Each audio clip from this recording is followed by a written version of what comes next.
سیاست کرو جی تھوڑا کام ہے، اسراف تھوڑے واسطے روک نہیں. اگر کرنا ہے تو پھر گانے تے پابندی لگاؤ، فحاشی تے پابندی لگاؤ، شراب دے اڈے بند کرو.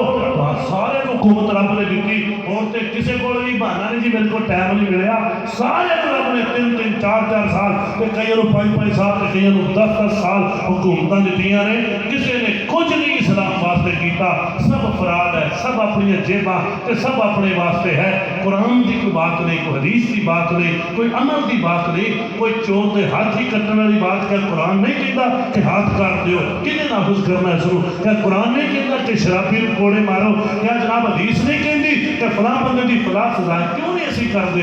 اس واسطے انہاں دے دھوکے اندر کبھی نہ آیا جائے. اصل بات یہ ہے کہ قرآن بھی سچا ہے کہ سارے ہاتھ چوک کے کہ وہ نبی کا فرمان بھی سچا ہے. باقی کسی بھی کوئی بات قرآن حدیث کے خلاف ہے یعنی جلدی جلدی چلو چلو پاس جائے کرو، یہ ہو جائے گا وہ ہو جائے گا.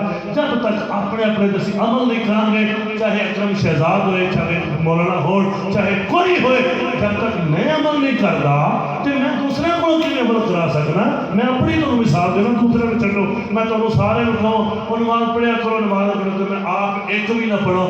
دسو ایمان نال تے میرے تو بڑا کوئی دھوکے باز ہو سکتا ہے؟ پھر میں اپنے آپ کو دھوکہ دے رہے ہیں نا.